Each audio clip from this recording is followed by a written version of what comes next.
What did I just see? What did I just see? I don't know. I don't either. Here's the thing. You can't say they don't surprise us.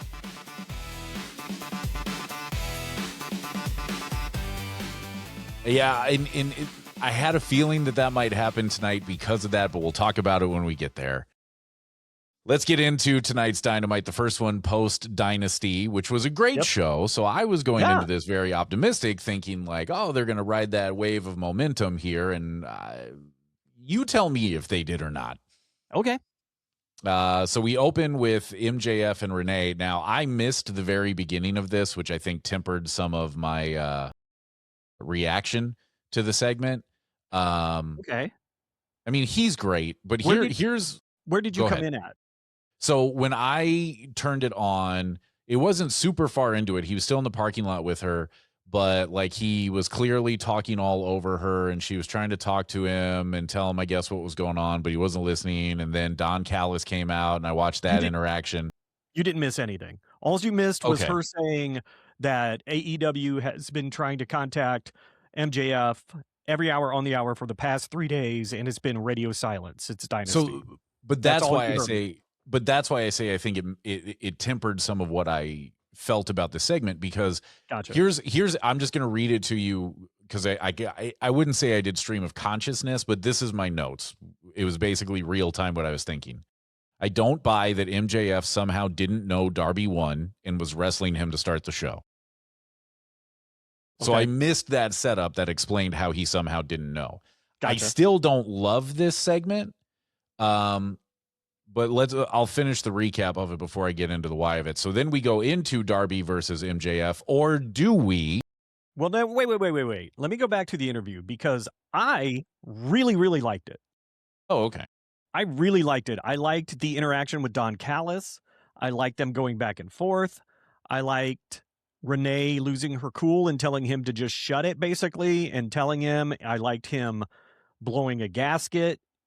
I put very good segment. I personally, for me, that tripped a lot of triggers. Maybe it's just my ADHD dopamine receptors that it was hitting on the mark, but I liked this segment a lot. I thought it was a different way for them to open.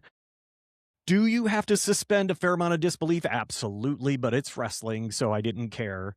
And Don Callis was in it, and MJF was brilliant, and I liked Renee being different for the first time in a while, being like assertive. So I really liked that. And then now we do go right to the ring with Darby and MJF. Maybe. Yeah, so the reason that I went right into that is, in my mind, this is all one segment, because it would roll into, they would do the introductions and everything, but really it's still a promo segment that feeds off of that interview with Renee. So that's why I rolled it all together. Now, I didn't explain that, so you didn't know that, but that's fine. So they do their back and forth, where, MJF is, of course, saying, I'm not going to do this. And Darby got super emo. And by the way, I don't know if you know this, Darby climbed Mount Everest. I feel like they should talk about that. Huh. They should throw that in a video package once in a while or something. They should, or mention it roughly every 30 to 45 seconds, give or take. That might not be enough, but let's start there and work our way up. Right. I think, that's our baseline, and we adjust from there. Yep.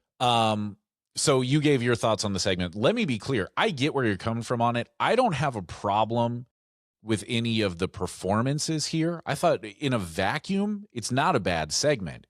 Here's my issue with it.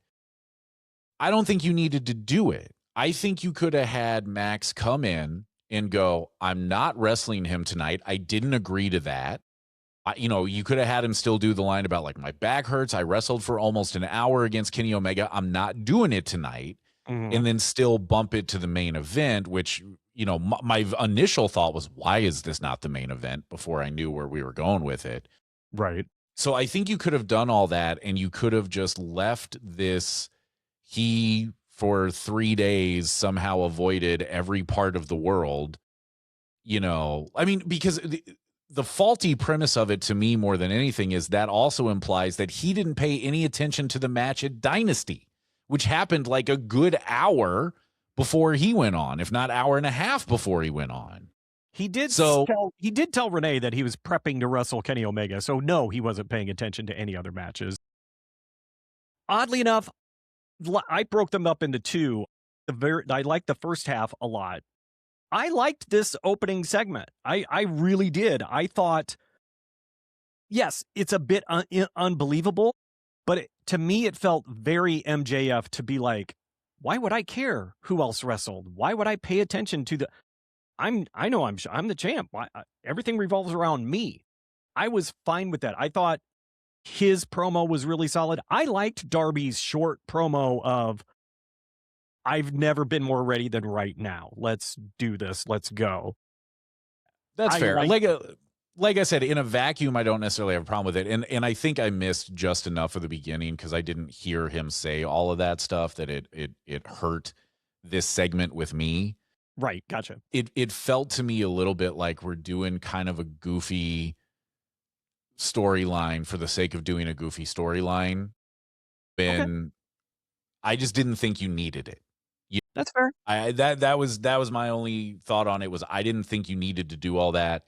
And it just felt wonky to me. The other thing I thought on this is, to me, this is further proof that they really need the on-screen authority figure, because having Bryan Danielson or Tony Schiavone go, I just got a message from Tony Khan, have Christopher Daniels do it. Thank you. Have him be that guy. Send CD out and tell him, here's the deal, guys. I do not know why they don't do that.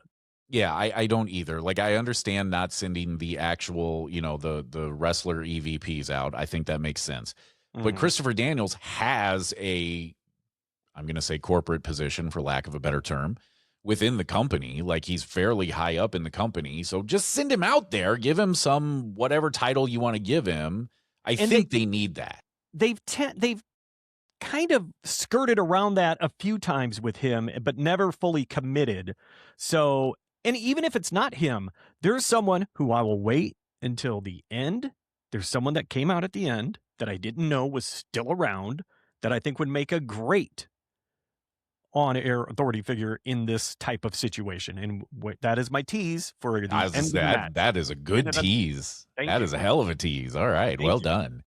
All right, but, so obviously we'll have more thoughts on this, but but all in all, I actually really, really enjoyed this. And here's what I'll say, because this kind of sets up the theme for the rest of the night. This was, I felt, a fairly promo-heavy Dynamite. Yes, it was. I think it's because my gut tells me this got a little more life than it deserved because they needed the time. And they knew they were going to go 15 minutes over, and they didn't start the main event, if you notice, till like 9:01. Yeah, I did notice that, yeah. So there's that. So I get the feeling that they were kind of padding everything in this. I was very entertained by it. I really enjoyed it. Okay. Let's put a pin in that, because, again, I think a lot of things that we're talking about here are now going to feed into when we get to the actual main event, and we're going to come back to a lot of this. So we'll put a pin in that for right now and circle back later. I hope this email finds you well. More corporate speak. All right. Maybe I should be the on-screen authority, just be corporate boy.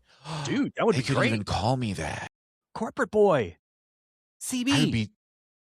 I would be so on board with that. I would heal it up like crazy. Oh, my God. Oh, my God. Tony, I know you listen.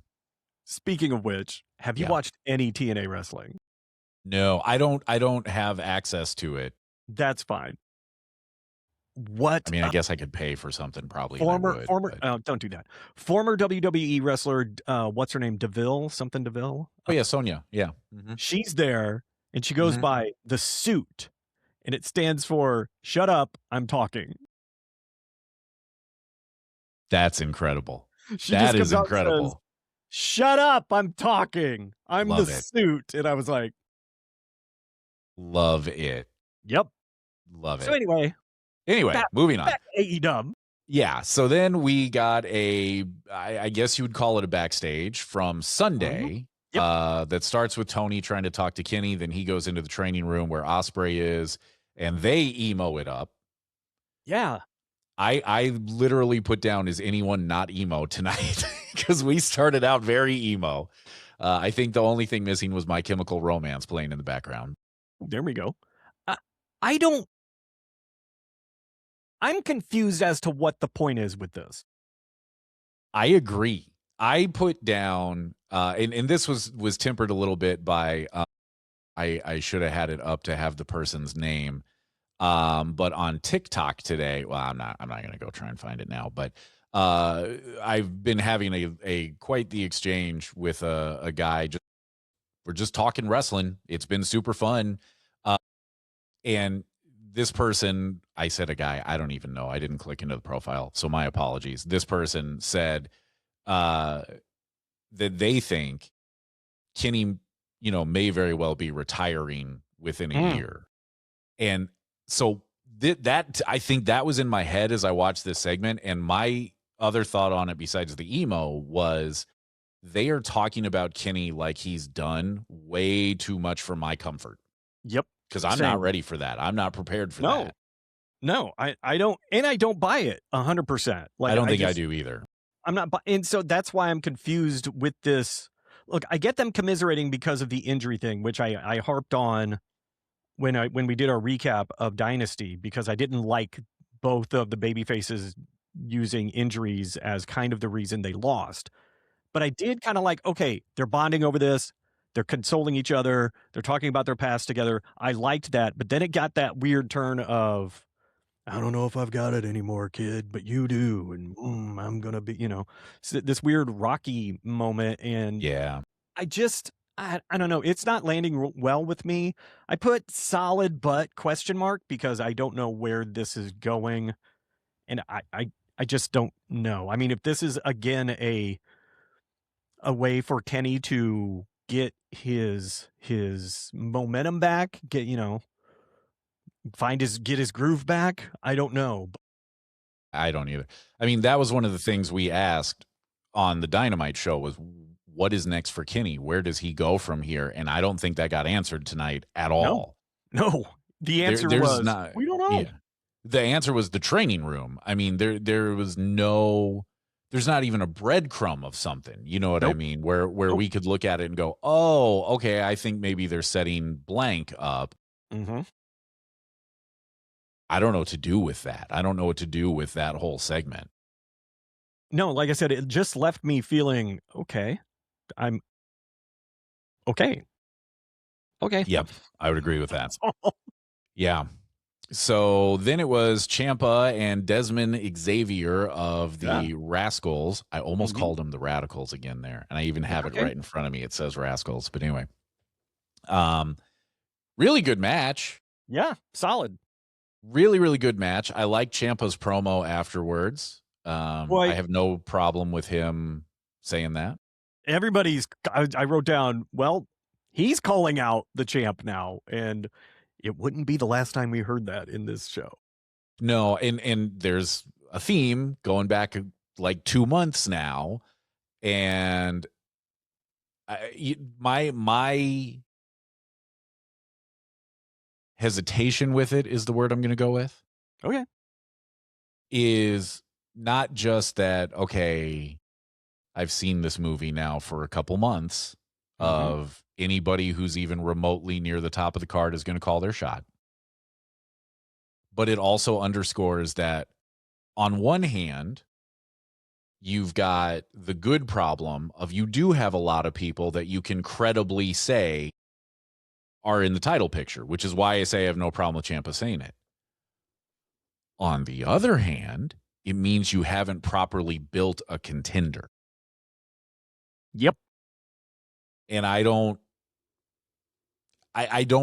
understand why they're doing this where just everybody is going to call their shot and not build a proper contender, particularly because, as we have been talking for a while now, All In looms. Like, every second of every day you get closer to your biggest show of the year.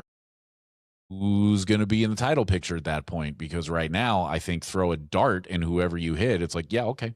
I actually wrote down promo after calls out Darby and MJF. If it goes like it has been, he should get his shot in 2 weeks. I agree. Because that seems to be how it goes. It's like, all right, we'll see Ciampa wrestling for the heavyweight title in 2 dynasties or on a Collision. I'm half surprised they didn't make it for tomorrow night's Collision, which I should say tonight when this episode comes out, it'll be Thursday. But yes, I'm half surprised they didn't do it that way. Well, I think I know. I have an inkling as to possibly why, and you will hear that at the end as well. Oh, I mean, I understand why they didn't. I'm just no. I have a very it's more than a little bit of surprise that they didn't do it. You know what I mean? Understood. Yep, understood. So the other thought that I want to get out there before we move on from this match is, boy, it would be cool if the Rascals got in the trios picture. Thank you. Thank you. Awful cool. They'd do something with them. Mm-hmm. Speaking of the title, then it was the video package for the title match. I don't think we need to spend a lot of time on those. Then the FTR promo.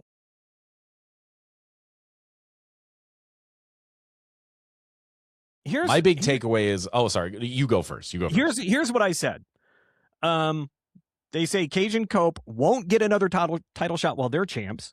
Okay, there's a lot of that going around, it seems. Then they called out everyone and said there's no one left. Right? They did a weird moment of silence for Christian and Cage, or Cage and Cope. They had a 10-second pose. Thought that was very funny. I liked that, yeah. And what I wrote down was, I was stunned when they said no one was left, that no one came through the curtain. Same. Stunned. I wrote down Don Callis family, Death Riders, the Young Bucks, nothing.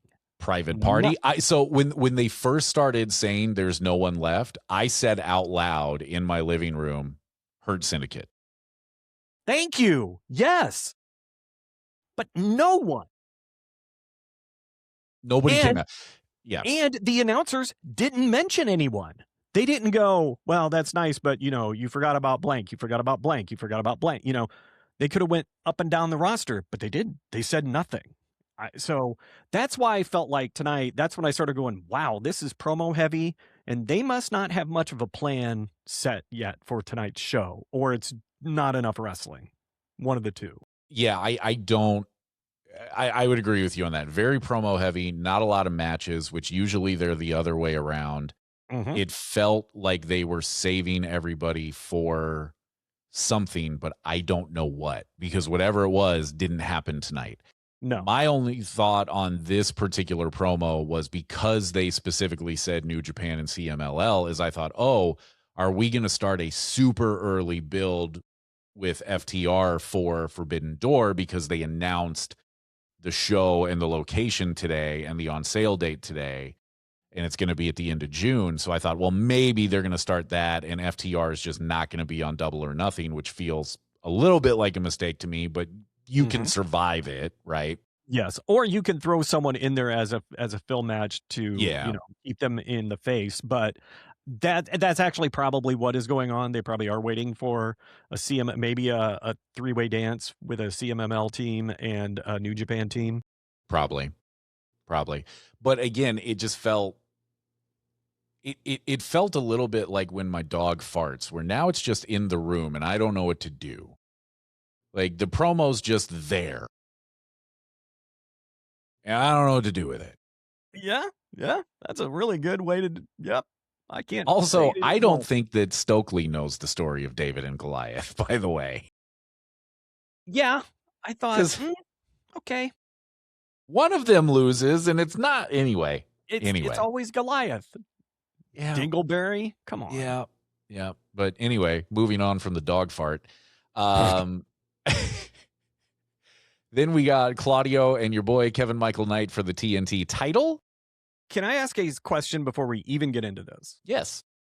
Why is Claudio getting a title shot? Has he even wrestled a singles match on Dynasty?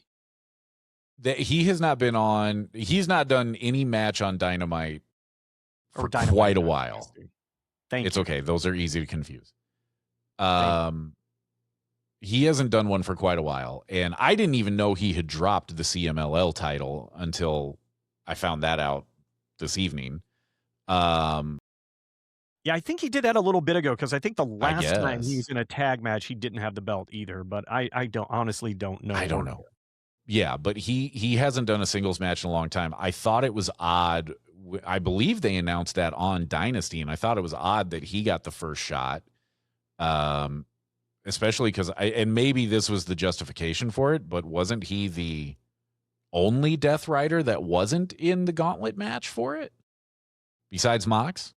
I who thought obviously had things going on. Match. Was he What? not in the Gauntlet match? I thought he I don't was think Claudio was. Yuta was, Danny Garcia was, and I think Pac was. Oh, that was it. It was Pac, not Yeah. not Claudio. Yeah. That's right. So maybe that's the part of the justification. I don't know.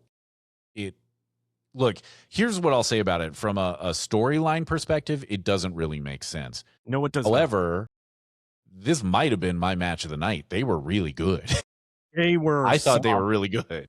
That was a solid match. Match. I came away from it thinking if Kevin Knight gets better on the mic or they get him a really good mouthpiece, I thought the way he looked in that match and the way he's looked lately, this is a guy that I could now see as a world title threat. Yeah. Which is good because that's the number 2 heavyweight title call out we got of the night. And I was like, oh, well, you got to get in line because in 2 weeks it's Ciampa. So I guess you have to wait 3 to 4 weeks before you get yours. Yeah. But to be clear, I can see him as a world title threat down the line. I don't know that he's there right now. No. But really good match. I did potentially like my match tonight as a name. I did like. I liked that too. Jet 2 Belts has a good ring to it. He was absolutely right about that. Only other thought I had on this was I miss the red TNT belt. Yeah, I liked red. I liked when it was red. I thought the TBS one should have been blue, like the TBS blue. I miss that. I think about that periodically when I see it. Fix it. Please. Then Jericho came out. Look, another promo. Another promo. However, I will say this, on a promo heavy show, this might have been my favorite promo.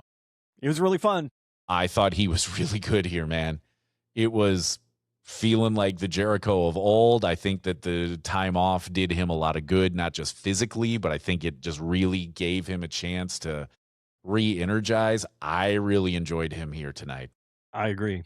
I really liked it, but it left me with questions once again. Because and those are? I thought, once again, someone was going to come out because he's like, look, Rick Bald, come down and fight me right now without your goons, Bald. And so he did. And of course, they came down anyway. And I thought for sure someone was going to come out. And I wrote down, that looked like a great opportunity for a Sammy Guevara return to Dynamite. Yep. It does feel to me like we're going to get another Jericho faction. Probably. Which is now why I think it won't happen. Because I think there are 2 things in play on that. Number 1 is AEW right now seems pretty locked into we're going to swerve you.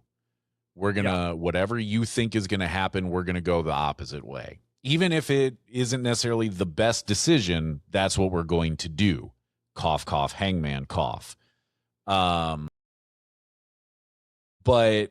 the other part of that is Jericho, regardless of how you feel about him as a person or where you think he's at right now or whatever, everybody can agree this man has been the king of reinvention. 100%. And every time he comes back, there's always something a little bit different. Sometimes it's dramatically different, but there's always something different. And this is a guy who has been the faction guy in AEW, which is what makes me think Jericho might be saying, nope, I don't want to do it. I'll fight these guys 3-on-1. And he doesn't have to have a faction, but it just was shocking that literally no one came out. And again, you don't have to have them hang for the rest of eternity, but it'd be nice to see Sammy Guevara on TV again.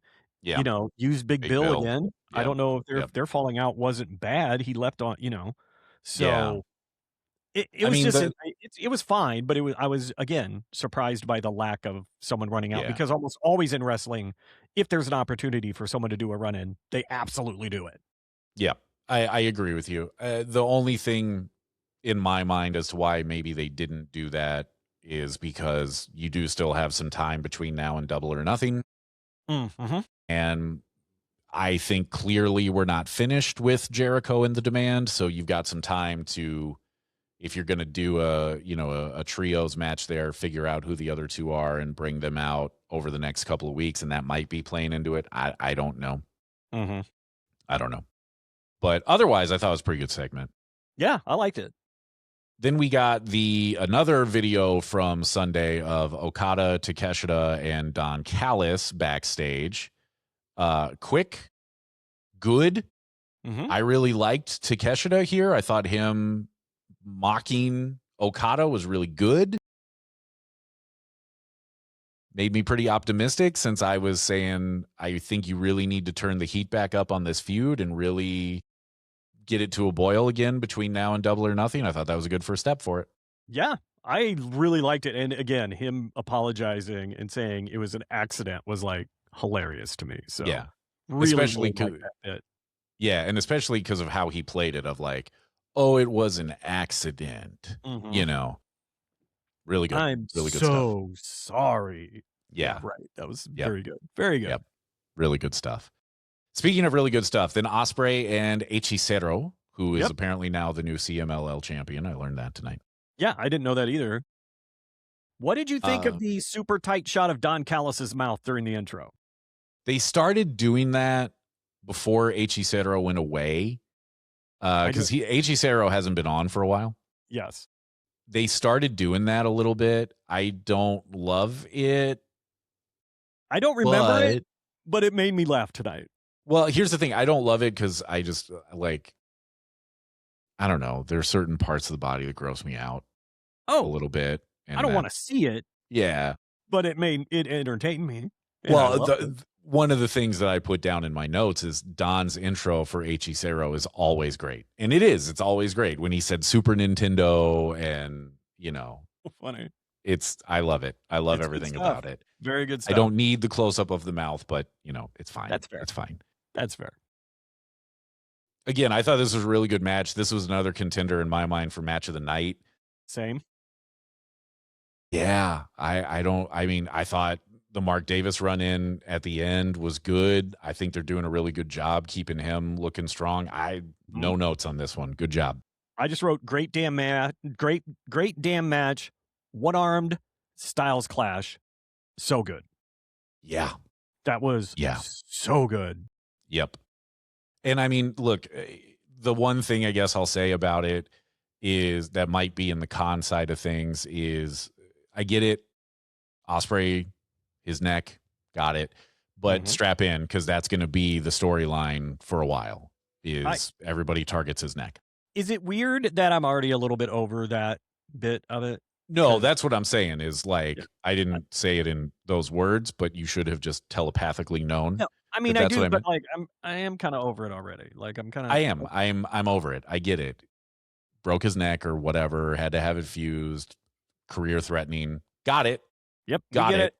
Yep. Covering him in the tape. Got it. Got it. But strap in because that's what we're going to be doing for a while. We're just going to have to deal with it. I suspect. Then we had yet another mini promo segment with the Willow recap. Yeah, I was just going to skip over that, quite honestly. Just wanted to make sure that we knew that there was yet another promo thing that led into another promo, which I actually enjoyed. I did too. I thought Tekla was really entertaining here. Yep. I said on Dynasty that I felt like they finally started showcasing her the way I felt like she should and could be showcased. And I felt like this promo was the first real Tekla promo we got. It showed her as being just don't give a crap. No one can beat me. I'm the best, yada, yada. And when she said, I didn't get fired from Japan. Okay, I got fired from Japan. Yeah. Come on. I just thought that was a really good promo. I liked Alec Windsor coming out. I liked that exchange. Set up the match for Collision.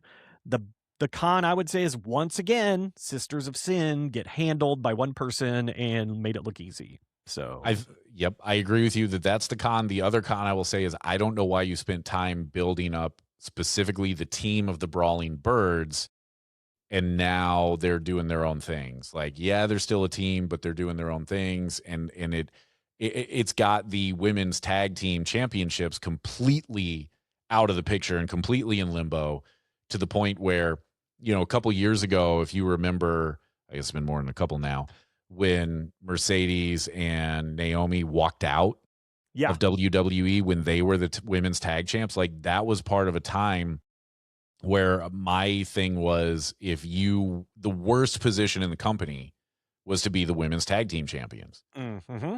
And AEW is headed that direction right now. Now they got time to turn that around, but we don't see them. I was just going to say, as is evidenced by tonight, the champs weren't anywhere to be found. And I think wasn't their title defense on 0 Hour, not even on the main pay-per-view? Yep, and it wasn't announced. It was just like, it was one of those ones that they shoved in there to make sure they get to 18 hours of wrestling. It's not too far off either. It's not. I'm so tired. Right.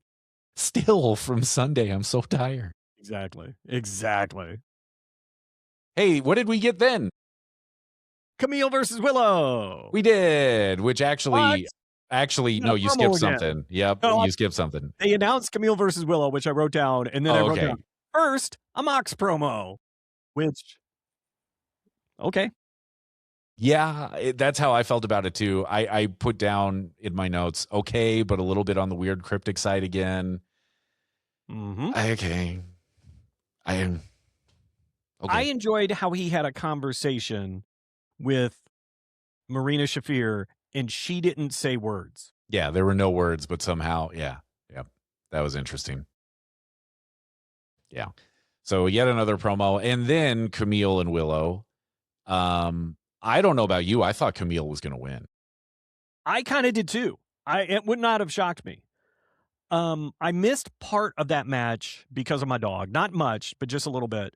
But before the first commercial break, I thought Kamille looked a little awkward and a bit slow.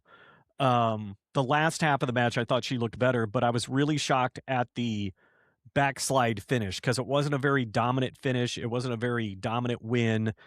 And you made Kamille look so strong on Dynasty, and she gets beat by a backslide. Yeah, I would agree with you on that. I think there was a couple things at play there. Number one was the long layoff for Kamille because, she looked good on Dynasty, but that was a squash, Well, yeah. I mean, it was a backstage beatdown, which is what they wanted. And that, again, that was great. But then she did the squash on 0 Hour. I forgot about that. Yeah. Yeah, but again, it's a squash. So now you're in at least somewhat legit match, even though Willow's, kayfabe hurt, I think. I don't think she's legit hurt, but I don't know. I don't think so. I understand. I think the narrative that they were trying to get over here, I think the story they were trying to tell is Willow's shoulder is messed up, but she still finds a way to win. They tried to make Kamille look dominant because my thought on this match was Willow bumped her ass off for her tonight. She sure did. She bumped like crazy for Kamille. Mm-hmm. I mean, really good job there. I thought Kamille looked, I think, a little bit better than maybe you did right out of the gate. But look, I mean, she was gone for more than a year. Like, I'm not judging because everyone has an off night, and maybe it was just one thing that made me think that because I don't think she looked terrible, but I think there was one move in the corner that I thought, ooh, she's looking a bit slow and awkward, and I think that's just stuck as opposed to giving the whole thing the credit it was due. That's fair. I get that. I get that. I mean, that's kind of what we do around here. We be nitpicking. Yeah, absolutely. But overall, I thought this was a good match. I think that there's legs to this feud. I'd like them to keep it going. Mm-hmm. We'll see what they do next week. Yeah. Or tomorrow. Yeah. And then another promo and another one that made me go, okay. The Sheeta and Statlander promo. I missed this promo. This is when my dog actually made me take him outside. He distracted me during that match, but then he was like, nope, I need to pee right now. I was like, all right, fine. So I missed it, and I didn't come in until the very beginning of the next match. So I totally missed that promo. Okay, so here's what happened. Shida did all the talking. It's a weird, like, it's one of those where clearly she's a heel, right? Like, clearly she's working heel, but she's being like almost over the top, and like obviously she doesn't think she's a heel, you know what I mean? Which they never do, right? No. MJF is the only one who knows he's a heel, right? It just was weird because it was her like being super like aggressively like just way over the top, and Statlander's just kind of standing there, and then Sheeta's like, and it's gonna be great because we're in a team together again tomorrow night on Collision, and then and like she said stuff in Japanese, which may very well have just been her saying I like your shoes, I don't know. And then Sheeta leaves, and they just put the camera on Stat, who just looks at the camera and just kind of like, she didn't say a word, but just kind of non-verbally was like, okay, you know. So I don't get it. The only thing I can think is that at some point in the next 2-ish weeks, something's going to snap there, and it's going to set up them probably at Double or Nothing. But I mean, at the pace they're going, she's going to turn on her tomorrow. I mean, she might. They've been not subtly teasing it at all, but it's definitely in the works, and it's going to happen. So yeah, it was a little weird, but okay. Then we got the Old Man Sting appearance. Oh wait, was he there too before that? Oh, okay, yeah, you missed it too. Oh man. So Renee was like walking. They were backstage, and Renee was like walking with Darby, going like, you know, it doesn't get any bigger than this, and then Sting walks up, and Sting was great here. He was legitimately great because he was like, you know what time it is, right? And Darby's like, it's showtime. And Sting goes, no, it's your time. Go out there and show them what you can do. Go take it. Go take. Like, Sting was great. Nice. Sting was fucking Sting. You know what I mean? Like, he was great. It's I mean, it was Sting. Like, even though it's Old Man Sting, like, it was like, tell me he couldn't go right now. He could. He definitely could. He absolutely could if he wanted to. So then that rolled into the main event of MJF and Darby.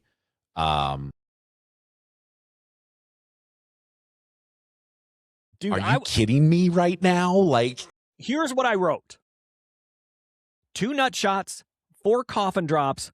What the fuck? Thank you. That's what I wrote. Here are my notes. You're kidding me. And then to have MJF get squashed, multiple question marks and exclamation points. This is a guy who has been arguably your most dominant champion.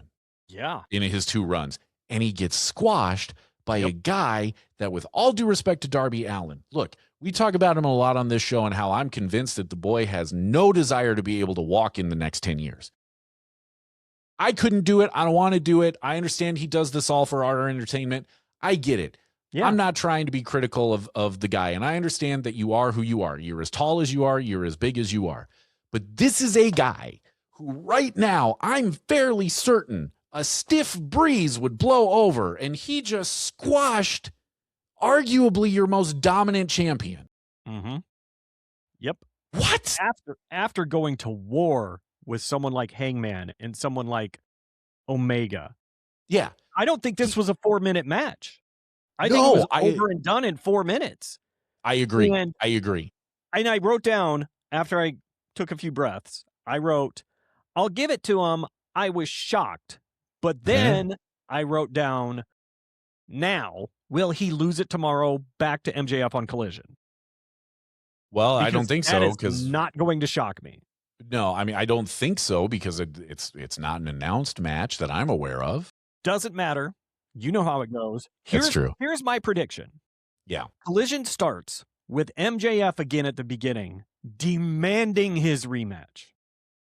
And then he goes out and he beats the living crap out of Darby and takes the title back. That would be my fine with me. prediction. And that's That would kind be of my fine with hope. me. You had your big shock moment. Sting came out. It was great. And here is where the authority figure comes in, and it's not Sting. I wrote down, holy crap, was that Colt Cabana? Because he's there, he's just dressed in like a t-shirt and pants, but it's Colt Cabana. And when you started talking about an on-air authority figure, I'm like, use freaking Colt Cabana. What's he doing? Well, so I mean, you've got a bunch of these backstage, like you've got the producers and the agents, right? Mm-hmm. And Colt is one of those guys. Big Show is one of those guys.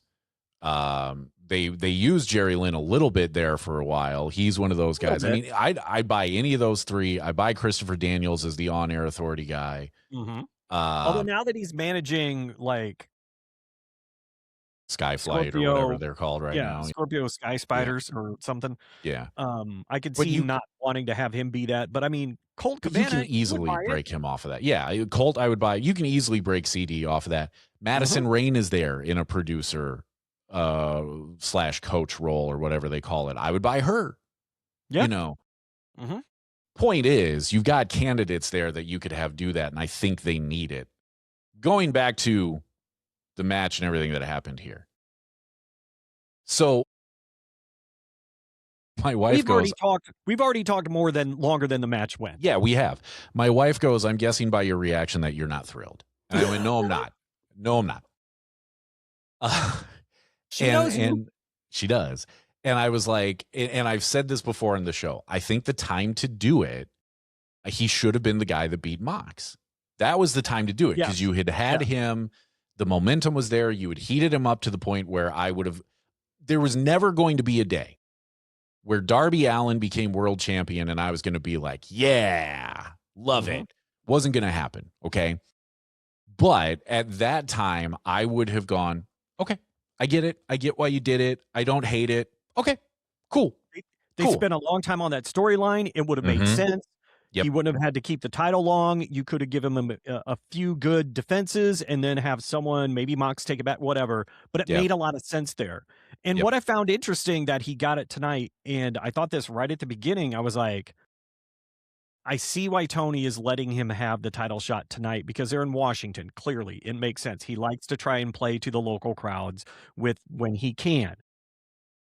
But great googly moogly getting the title on him is, again, congrats. I was shocked. I was shocked. Godsmacked. But it's not going to shock me if he loses it tomorrow and he's a one-day champ. And then you can make an entire storyline with that. And actually, if that's what they do and they build that storyline out where now Darby does finally make that weird heel turn that we talked about maybe wanting, then this makes sense to me. If you have that plan in play, then this makes sense. Otherwise, why did you do this to MJF? So here are my only, because I've been thinking about it since it ended. Okay. Here are my thoughts on how we got here. And hindsight being what it is, I should have seen it coming because they started playing up too much about like he's had 3 other shots and he couldn't get it done, which I don't even remember. I remember the 4 pillars match. I don't remember the other 2 times he had a title shot. So what's that tell you? But I was like, okay, I probably should have seen this, especially when Sting showed up. I should have probably known right there that they're going to do it. They're going to switch the belt. They're going to put it on him. Here's why I missed that part, so I didn't even get that little bit of premonition. So right, but here's my problem with it, and my problem with this is at this point almost less to do with Darby, even though this particular version of him at this particular moment, I have a hard time buying as world champion. That's fair. I think my bigger issue with it is you're bordering on hot-shotting the belt, right? You're not quite hot-shotting it, but you're flirting with it. It's not a trios championship, but right, but you're flirting a little bit with it. And my other concern here is that they did it solely to grab headlines during WrestleMania week. And that's not a good enough reason. No. I mean, again, if this is part of a bigger storyline for Darby and MJF to play into the fact that he was able to, okay, the kid beat me once on a night I wasn't ready, on a night I didn't know I was going to wrestle. Guess what? I've had 24 hours. Kid's going to die. And he takes it and destroys him. Then I'm okay with it. Then it all makes sense to me. But just because it's in Washington and just because it's WrestleMania week, you're right. That's not good enough for me. And I'm sorry, AEW, you're my love and my AEW got me back into watching wrestling on a regular basis because I had stopped. And I know we nitpick in this podcast. I know seems sometimes that we're very critical of the product. It's because we care about it and we think about it and we want it to be amazing. Not that it isn't, because it's still, even though tonight we had a lot of question marks, I think tonight was a really good show. Mm-hmm. But I'm questioning this step because let's look back. You've taken Hangman Page out of the title picture. Gone. Homegrown guy. The guy that you built from day one to be your champ. He has been. Kind of got handicapped with his title runs. Never got a really, really clean title run. Now he's done. Kenny Omega. Could have been a really good person to dethrone the devil. Done. You took Swerve out of the picture. Took Swerve right out. And I guess he's filming stuff, so it makes sense we haven't seen him in a minute. But he's filming stuff, but he's filming promotional stuff for them, is what I've read. He's filming promotional things, so it's not that he's doing a movie. I thought I thought he's. It doesn't matter. It doesn't regardless. Matter. Yeah. Swerve is out, right? Yep. And again, out of nowhere, Darby comes in and says, "I want I want a title shot." And I get the story behind it. Look, I've killed myself for this. If I don't get a shot and I don't win, what's the point of what I've done? I understand that whole story. I really do. Could have taken some more time with it, but whatever. But now he's got the title out of nowhere, and he makes beating MJF look easy. That should never be the case. I agree. And no offense, especially not from a Darby Allin. And I know that's what makes it seem so Herculean, because it was Darby that did it. But we're already suspending our disbelief watching wrestling. Sorry, unless this plays out into a better storyline, good for him. I'm never gonna, crap on someone for doing their job. And he does it really, really well. I am a Darby fan. But I want this to be worth it. Yeah. I really hope it was. I agree with you. I mean, I think one thing too that kind of showed that maybe this wasn't the moment for it, when they had the faces come out at the end, like you referenced, that didn't hit. Like I felt like even the crowd that was so behind him, because it is his hometown crowd, I felt like they didn't even really pop that hard for that moment. And I get it. Like, we've seen it, right? We've seen it a bunch of times before, whether it was when Mick Foley won, or, I mean, WCW had done it when Hogan got dethroned, or, you know what I mean? Like, you're going for that moment. I get what Tony was going for there. It didn't hit. Because the baby faces got in that ring and they didn't even celebrate like, oh my God, we find, the devil is dead. They didn't even celebrate like that. They didn't pick him up and put him on their shoulders and all that crap. It just didn't hit. And you hadn't really built a storyline of MJF is invincible and everybody hates him and they can't wait for him to lose. Like, that's why it mattered when like Hollywood Hogan lost. When Foley won, that was huge, because Mick Foley, nobody thought he was beating The Rock. Nope. And it was huge, and it was a massive pop, and then picking him up and everything was huge. It just didn't have that emotional impact. No. And if you remember, I even called it out when Darby first made his challenge, the crowd was silent. Yeah. It just wasn't the moment for it. The moment was 6 months ago or however long ago that was. And you had time to build to make this happen at Double or Nothing. Now, I assume that's when they're going to run it back. My guess is that it's in New York. My guess is that MJF is going to demand the return match for Double or Nothing in what he's going to call his hometown, right? Okay. That's got to be where we're going. I'll live with that if he doesn't take it tomorrow. I'll live with that. That's my guess. That's my guess. And the way you can make this interesting is now MJF has to torment Darby. Torment him. Like, it can't be the kind of goofy MJF, the guy at the start of the show going, "Oh no, I don't know. What are you talking about? This, I didn't know. What are you talking about?" Like, you can't be that guy.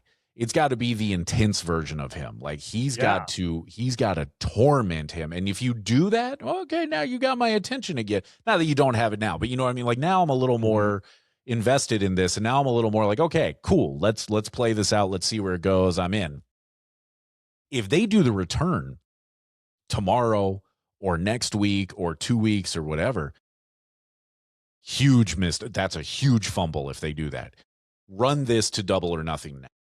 Like I said, I'm fine if he steals it tomorrow and they do this one-day champ thing. They WWE it up and just keep having them fight. Or just, like I said, have MJF just be like, "Darb, you had your shot. You had it for a day. Congrats. Bye-bye." But then who do you put into Double or Nothing? Well, and then if you want, then bring it back, then at Double or Nothing, put in hell, we're everyone's saying you can't get another shot anymore. So tell him he can't get another shot as long as you're champ, have him do whatever. I don't care. Yeah. But I get, yes, now listening to a bit of reason from you, running it back in New York will work.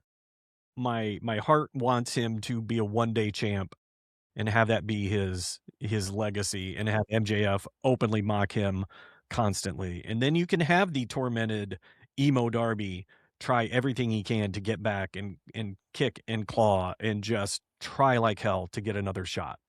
I agree with you. I think that would have been more compelling. I think it would have been a more compelling storyline of if MJF had won tonight and Darby claws and scratches his way into the main event at Double or Nothing, and you switch it there. I would have been more on board with it. I still wouldn't have loved it, but I would have been more on board with it because you could have developed that narrative more. My concern is exactly what we covered of you switched it because you were in Darby's hometown and because it's WrestleMania week and you want to steal headlines from them. And look, from a purely business perspective, I can understand that because everything I'm reading, and I pay zero attention to WWE. Well, like you were saying, we nitpick AEW because we care. Exactly. Yep. If we didn't care, we wouldn't be doing this. You'll note that we don't bring them up very often because I don't care. And I haven't for a long time. Yeah, and I haven't for a long time. Everything I'm reading is that the build to Mania has been terrible. Absolutely terrible. Like, I've read that from a lot of people. Now, somebody may hear this and disagree. Cool. I believe you because I've paid zero attention. I only know what I read, on the internet. So if Tony Khan is looking at it going, I've got an opportunity on WrestleMania week to grab attention away from them when normally they're untouchable in that week. Right. I get it. I'm just not, I get it. I'm not sure this was the way to do it. And I don't think that that's a good enough reason to have MJF, going back to what you said about, Hangman's a homegrown guy and all that. MJF's a homegrown guy. So going back to that, you took that, and I know you can say Darby is too, but. And he is, but you just took a guy in Maxwell Jacob Friedman, who is, I would argue, your biggest star. And you had him get beat in, I think you're right. I think it was under 4 minutes. Well, again, 2 nut shots. Yeah. 4 coffin drops. Yeah. Headlock takeover, pin. Yeah. Done. Yeah. That's it. I just trying to grab the headlines from WWE during Mania week is not a good enough reason to switch it. It just isn't. Like, you've still got to protect your product, and I'm not sure they did that tonight. Now, as you've been saying, there's a chance that maybe they've got a really good idea here, and we'll see it play out over the next couple of weeks, and I may change my mind. I hope so.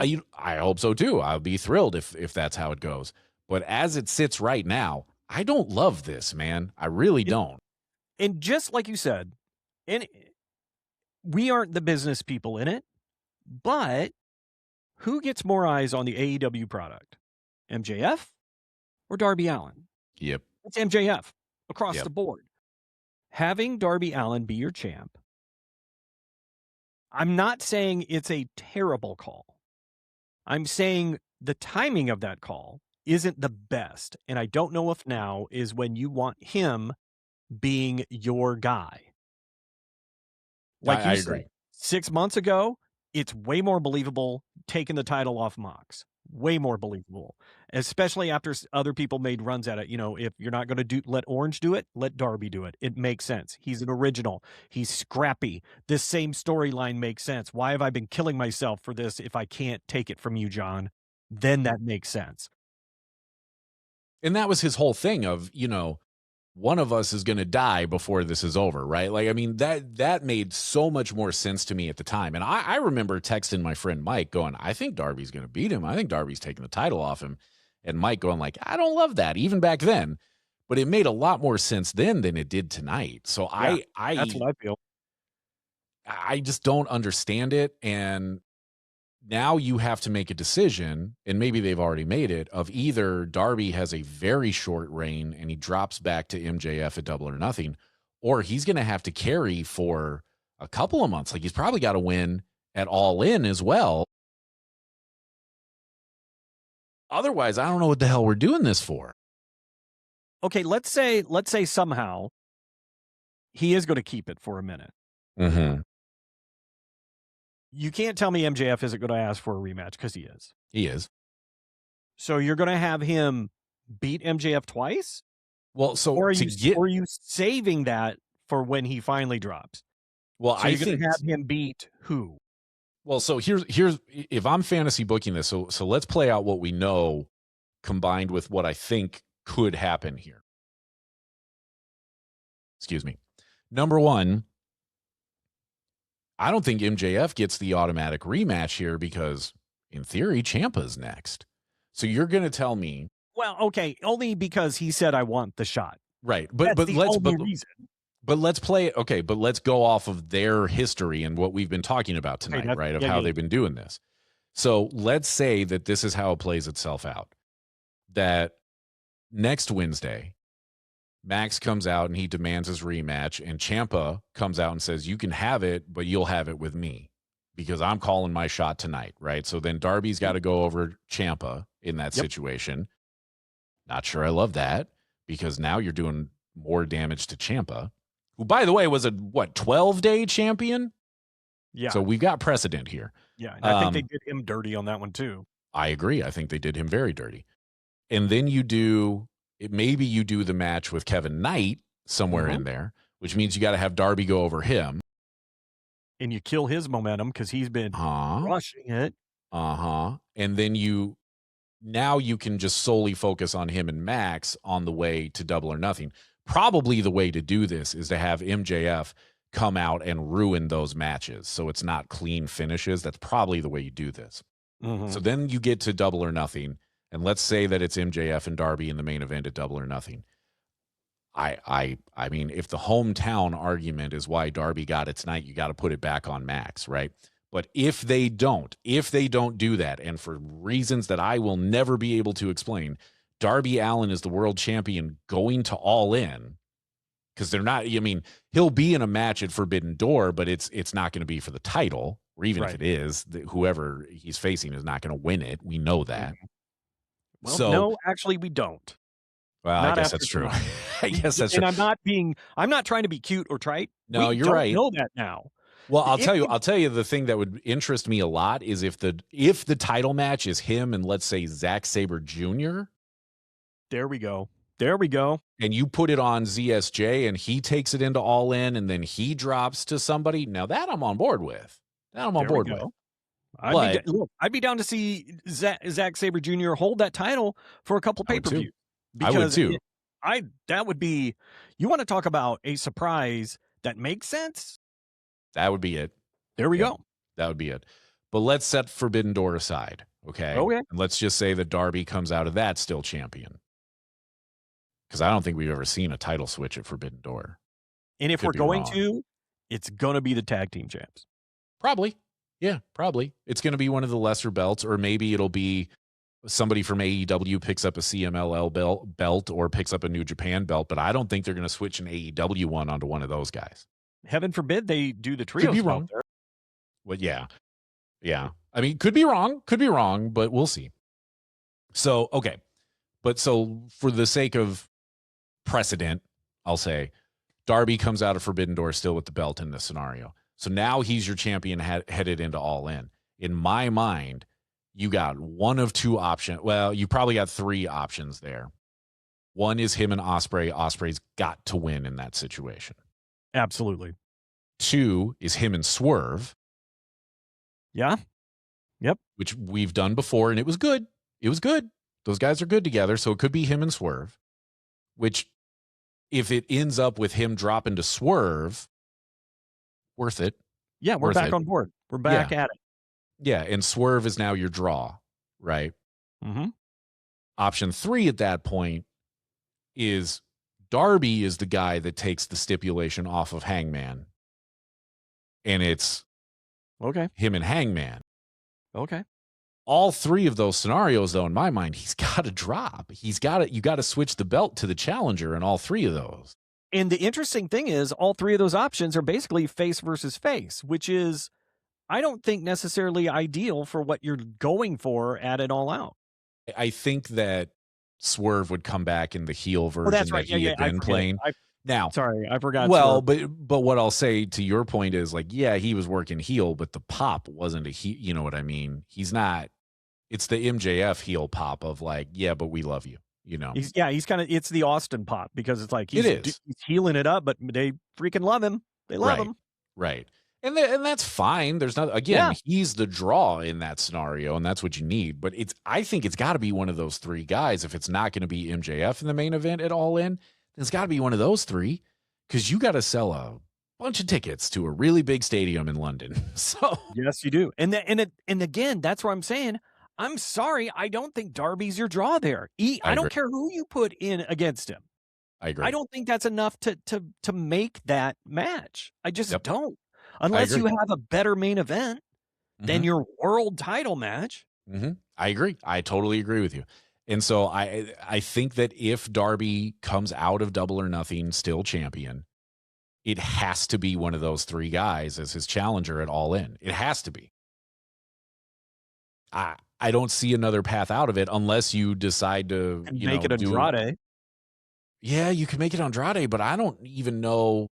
As good as he's been, I don't even know if that's enough for All In. That's their Mania. Oh, you're right. You're right. You know, that's their WrestleMania. So you got to have your version of, I mean, my mind always goes to Austin Rock, but like you got to have somebody in that main event that is going to move tickets. And maybe I'm wrong. Ospreay makes the most sense. Ospreay makes the most sense, yeah, because he's a native, right? He's from there, all that stuff. Ospreay makes the most sense there. And I've thought, as you know, for quite a while, that he's going to win the belt at All In this year. So he makes the most sense. And fine, because he'll draw. And yes, maybe we're wrong. Maybe they've got information that says, no, Darby's drawn way more than we think he is. But I would be shocked, utterly shocked by that. I would too. But again, good on him. I'm happy I really am happy for him. I think it's really great.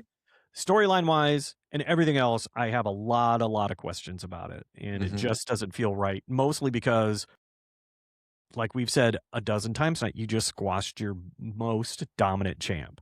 Yeah, I agree. And that's part of a line of questionable booking decisions going back to Hangman losing and getting knocked out of the title scene entirely.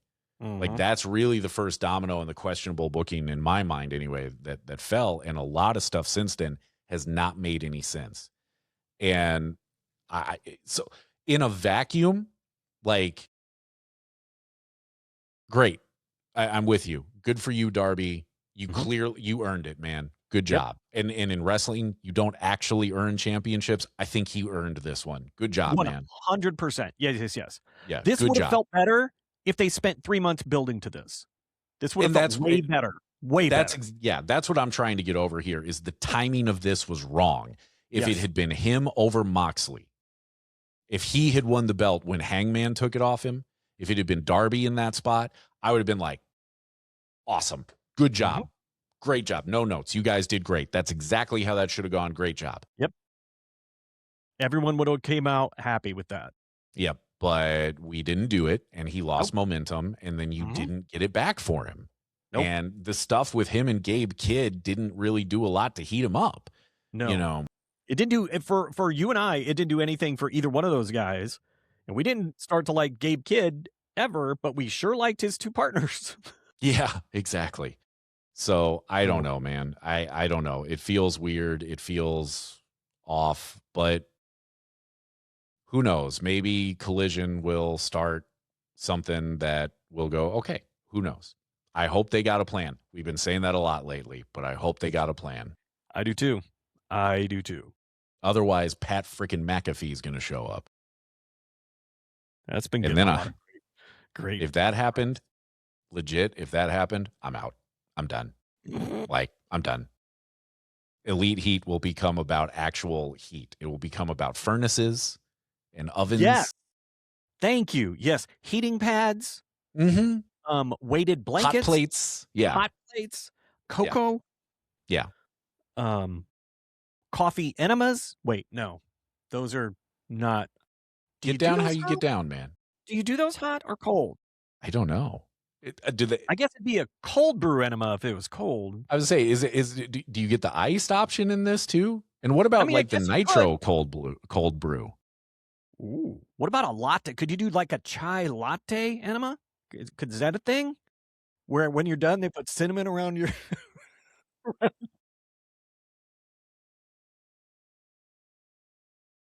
Caramel macchiato, where they do a little drizzle.